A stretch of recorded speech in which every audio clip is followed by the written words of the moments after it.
Hello everybody and welcome back to the channel. This is Dave. In this video, we are going to be talking about deriving and using the quadratic formula. By now, you should know a couple of methods for solving quadratic equations. One such method is graphing, and another is factoring. Previously, you also learned how to complete the square, and in this video, we'll be talking about the quadratic formula. Now, graphing allows us to estimate the solution, while factoring works only under certain conditions, namely when a, b, and c are relatively small and the roots are rational numbers. The quadratic formula allows us to find exact zeros to any quadratic function, but it's best saved for when other options have been exhausted.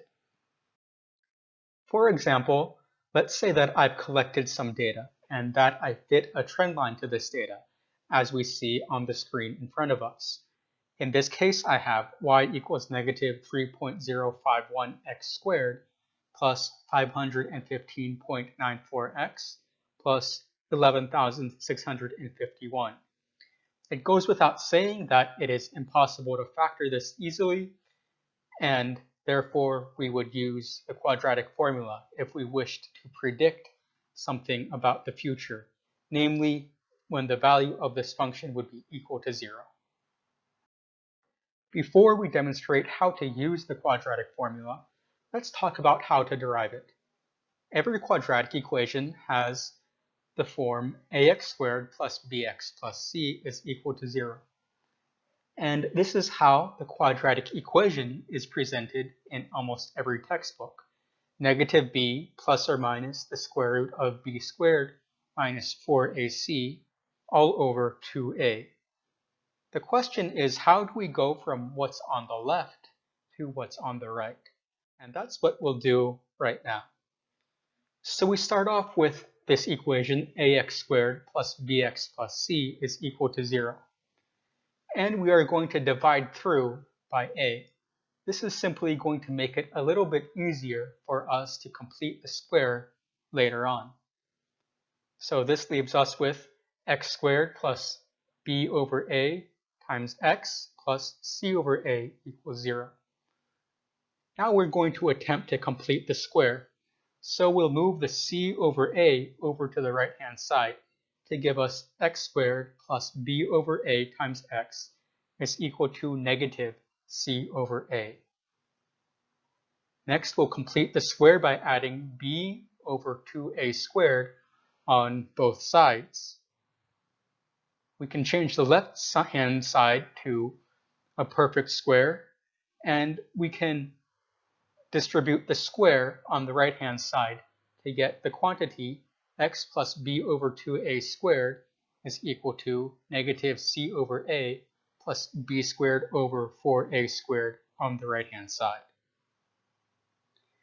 Next, we will get a common denominator on the right-hand side, which will give us x plus b over 2a quantity squared is equal to negative 4ac over 4a squared plus b squared over 4a squared.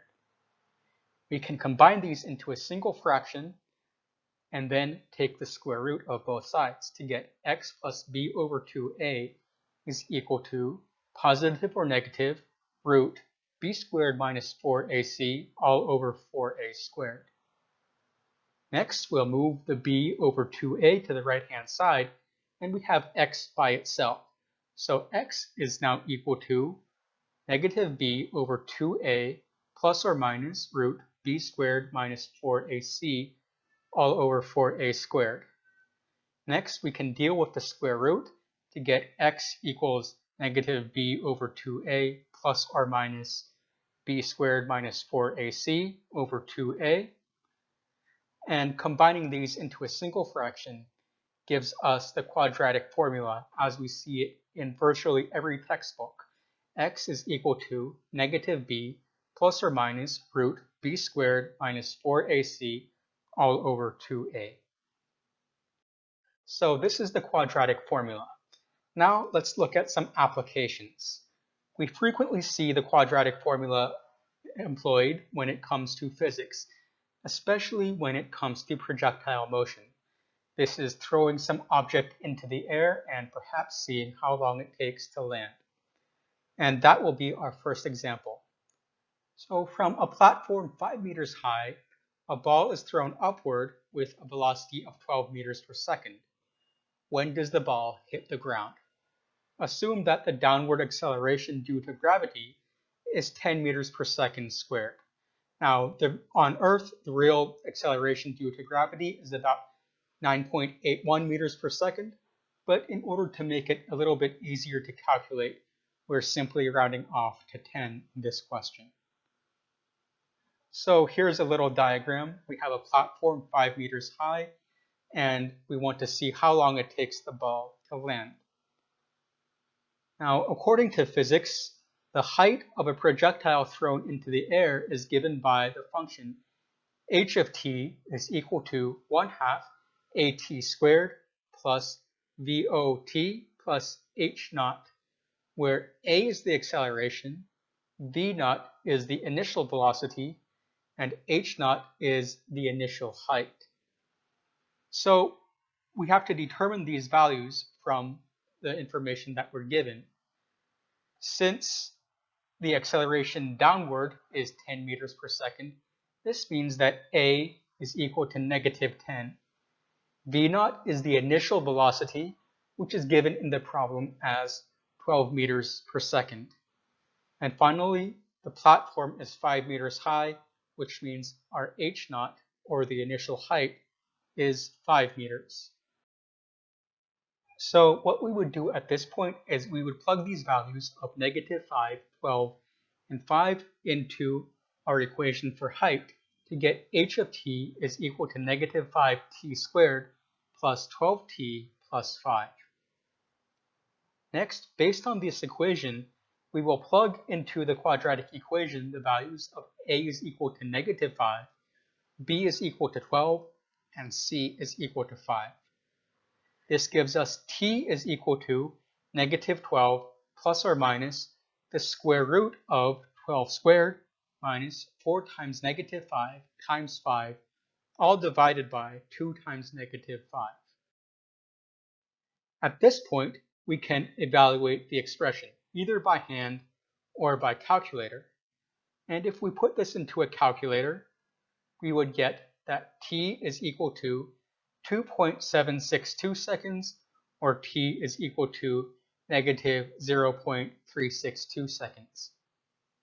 And given the context of this question, we only care about the positive value of x. So when we throw the ball up into the air, we start our stopwatch, and we stop it when it lands. Therefore, we are not interested in anything that happens before we start the stopwatch. That is, before we throw the ball into the air. Therefore, the only legitimate answer is t is equal to 2.762. Moving on to another example from business.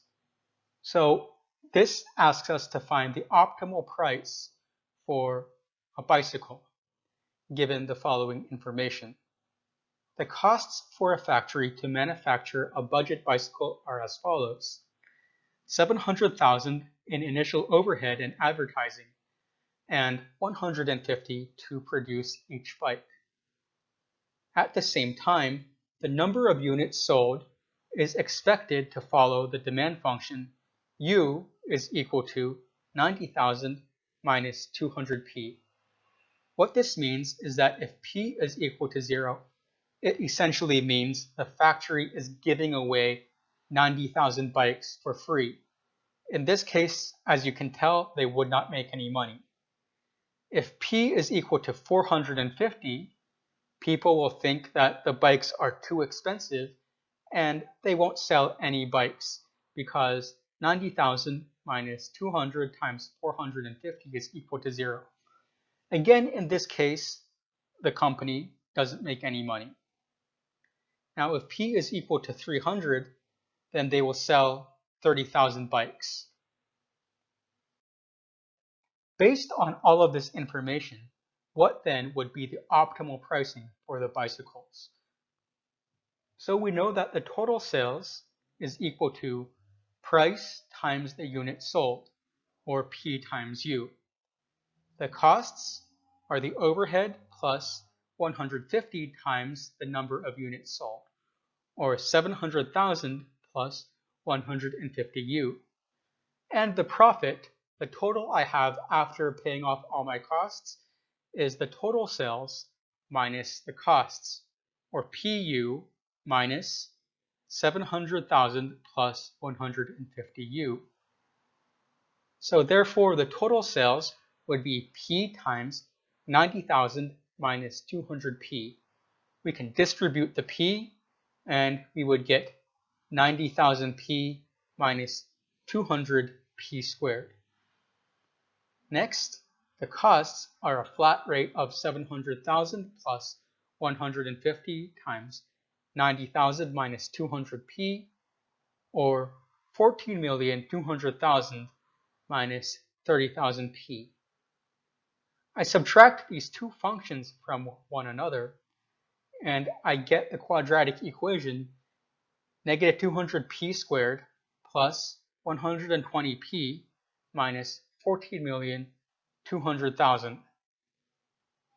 And just to make things a little bit easier to deal with, I'm going to divide through by 1,000 in order to make the numbers easier to enter into my calculator. So this gives me my profit in thousands of dollars is equal to negative 0.2p squared plus 120p minus 14,200. So I can graph this as I did here, and I did this in Desmos. And looking at it, we can see that the zeros are about 160 and perhaps 440. And it seems that we have a vertex at 300. Whenever we're in doubt, it's often a good idea to graph the function, provided that we have access to such systems. Let's see if our prediction is correct. So our profit in thousands of dollars is equal to negative 0.2p squared plus 120p minus 14,200. And we would like to find the zeros of this function, so we are applying the quadratic formula. P is equal to negative 120 plus or minus the square root of 120 squared minus 4 times negative 0.2 times negative 14,200 all over 2 times negative 0.2. Now this is certainly a case where we would want to use our calculator, and if we do this, we would get P is equal to 162.16, or P is equal to 437.84. So if the bike is sold for less than $162.16, or more than $437.87, the company will lose money. In the first case, there are a lot of people buying the bike, but the price is so low that they can't recoup their costs. In the other case, there are just too few people that are buying the bike. Now, this is the important thing.